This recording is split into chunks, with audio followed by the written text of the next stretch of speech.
Magandang araw sa ating mga OFW, especially sa lahat ng mga OFW na pauwing Pilipinas.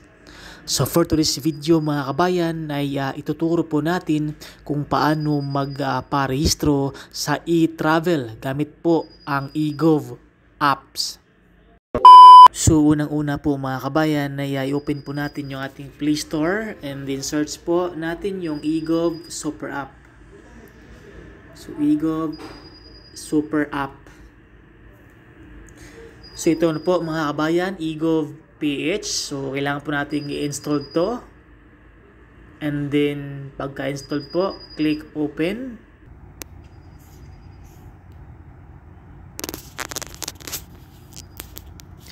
So pagka-open po natin sa eGov PH mga kabayan na app ay ito po yung lumabas at mag-sign in po tayo mga kabayan. So let's get started. To start, please enter your mobile number. So yung mobile number po na ilagay natin dito mga kabayan ay yung number po natin sa Pilipinas. For example po, wala tayong number sa Pilipinas, ay pwede po ang inyong mga kamag-anak, kapatid, anak, or asawa. Okay. So pagkatapos po niyan mga kabayan ay click next. And then click continue.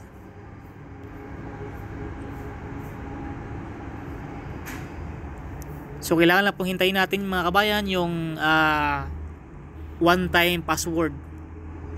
Yung OTP po na i-send sa ating mobile number.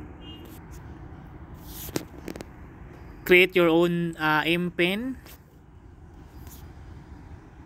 Kailangan po natin gumawa ng ating bagong PIN.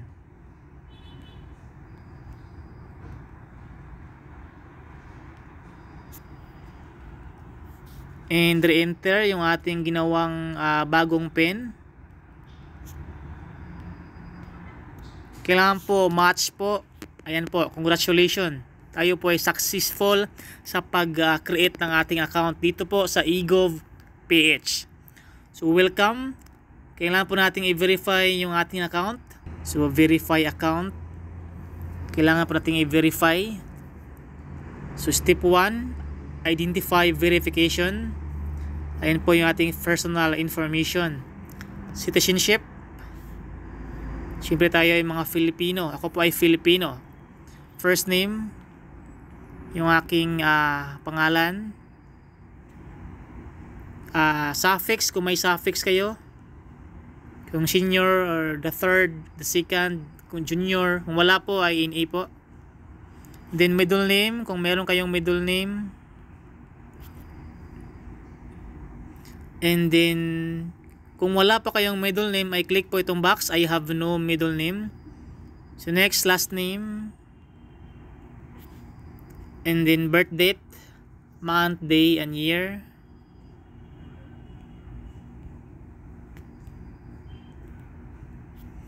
And then ating email address, kailangan po tama, inactive yung ating email address. And then next, tayo ay male or female, ayan po. Click next.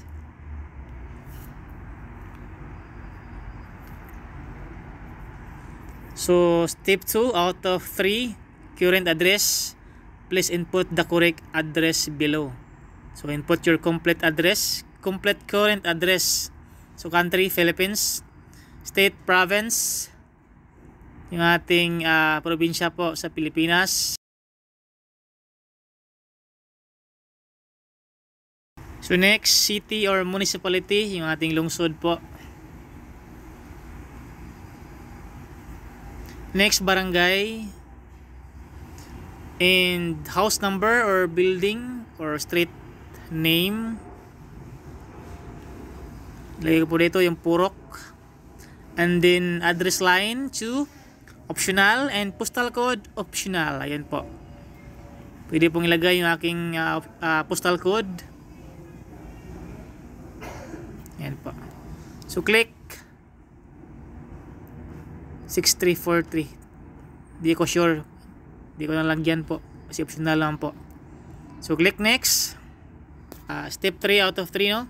Make sure you are the person verifying.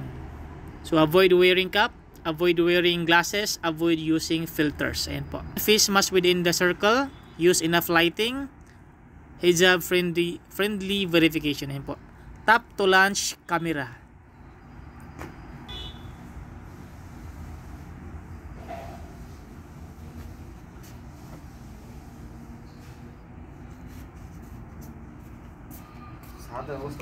Ayan, happy with your picture. This will be used as your display picture. Yes, I am happy. So almost there. Check your email inbox. We've sent an email to yung ating email address. Ayan po yung ating code. Sinayin po ng egov.ph. Ayan po. 635198.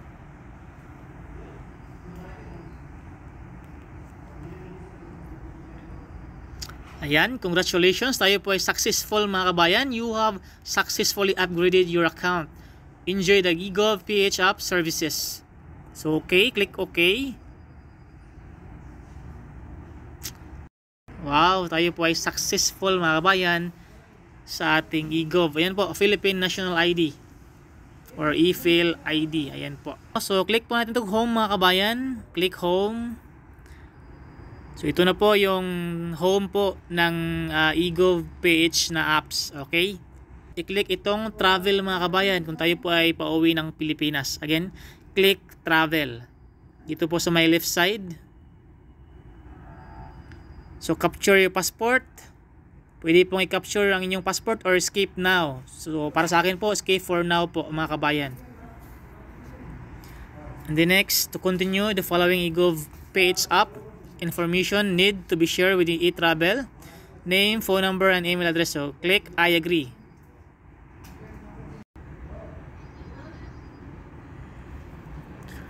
So ayan, ito na po yung ating account sa eTravel. Hi, ito yung ating pangalan. Diyan po yung ating profile pic. Diyan po yung buong pangalan, passport number. Po yung ating latest na data no nung nakaraan nung tayo po ay pauwi or umuwi ng Pilipinas no. So QR code, click QR code diyan po. Okay? So for example po mga kabayan, kung kayo po ay babalik sa ibang bansa or uuwi ulit no. So click po itong new travel declaration again. Click new travel declaration. So ayan, announcement. You may only register within 72 hours prior to your arrival or departure in the Philippines. So malinaw po mga kabayan na 72 hours po bago yung ating mga flights ay dapat na po tayong mag-rehistro dito no at kumuha ng QR code. So the first step ay click na yung arrival entering the Philippines. Again, sa mga pauwi ng Pilipinas ay click arrival entering the Philippines. So kung kayo po ay pabalik sa ibang bansa ay click departure leaving the Philippines. Click po natin dito ay arrival entering the Philippines mga kabayan. Nila ko po ay pauwi ng bansang Pilipinas. So click continue.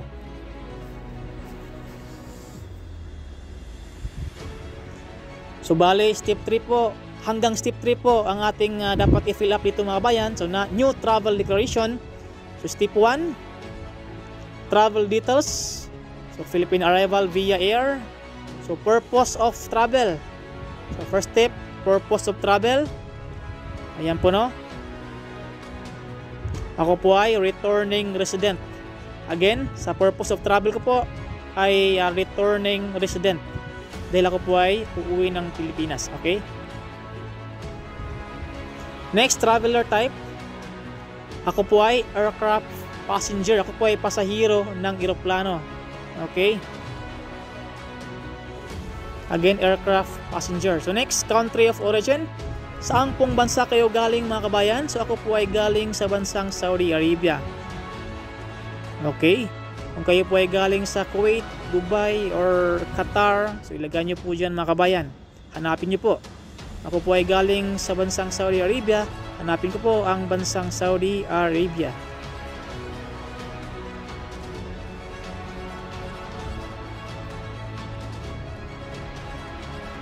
Ayan po, nandiyan po. Okay. So next, destination upon arrival in the Philippines. So kung kayo po ay uwi ng bahay, ay residence. Kung kayo po ay magstay ng hotel or resort, so click hotel and resort. Or mag-transit, or click transit. Ako po ay uwi ng aming probinsya, ay residence. So click next, click the box, same as permanent country of residence. Ayan po. So next na po tayo, flight information.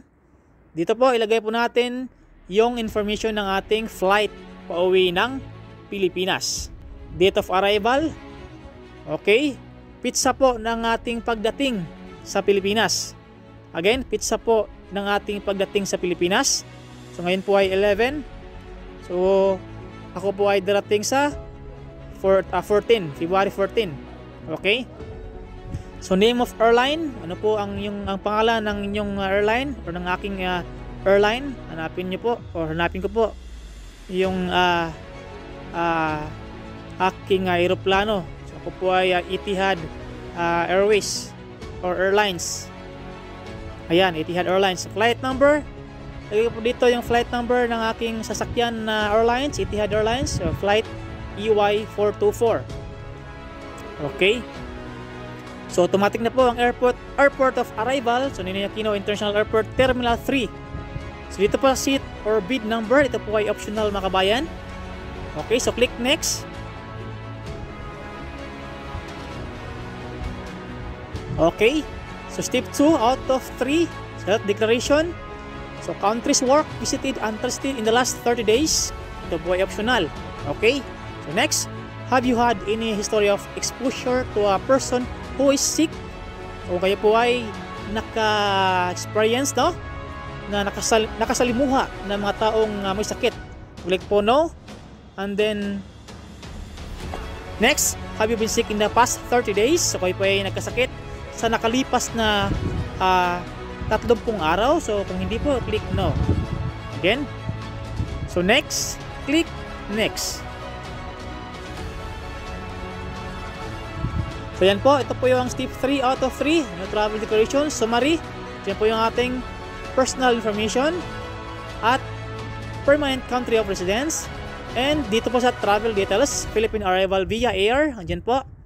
So tayo po ay returning resident, aircraft passenger, ayan po. At tayo po ay galing sa Saudi Arabia. And the next, flight information, andyan po yung ating flight, yung ating airlines. And the last is health declaration. So yan po yung ating mga detalye mga kabayan. So pagkatapos po niya, kapag tama po lahat yung ating nilagay dyan or in-input na mga data, ay click submit mga kabayan. Okay, again, click submit.